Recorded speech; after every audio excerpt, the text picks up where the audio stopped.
Good morning, everyone. It's my daughter, Grace. I know all of you guys are used to seeing her wait at the end of the hall when we go out to buses, don't you? But now she's here so that you guys could all see her. Chapter 6. Remember, they just saw Peanut's footprints in the snow because Peanut ran away. Peanut's track, said Annie. We have to find her before she freezes. She wrapped her reindeer coat around her and headed across the snow. Jack pulled on his backpack and followed. The mouse's tracks led them between the fallen rocks and back into the open plain. The wind blew harder. Snow swirled over the ground, covering the tiny footprints.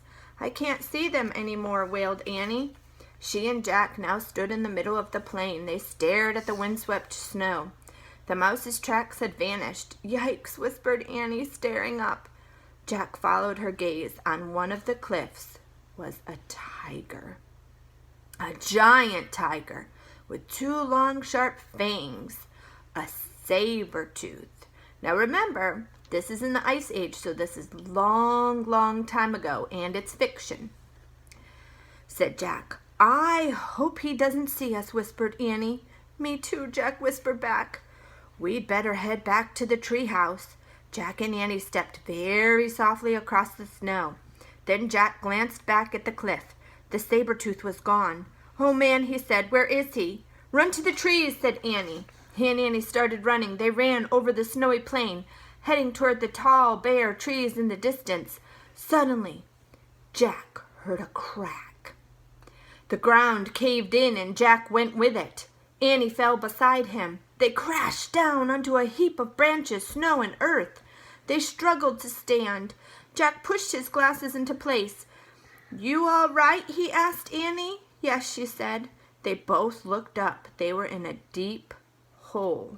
All Jack could see were gray clouds moving forward.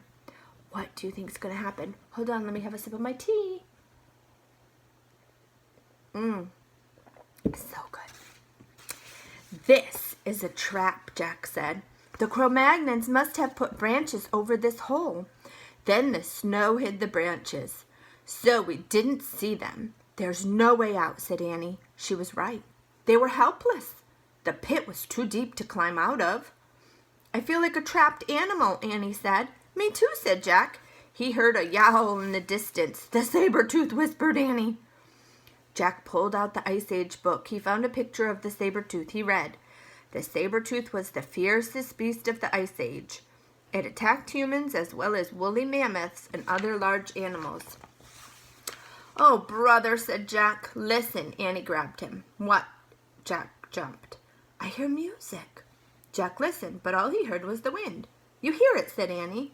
No, said Jack. Listen carefully. He closed his eyes.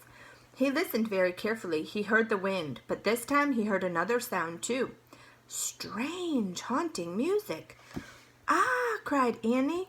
Jack opened his eyes. Staring down at them was a figure wearing reindeer antlers and an owl mask. The sorcerer, whispered Jack. Squeak! Peanut peered down at them too.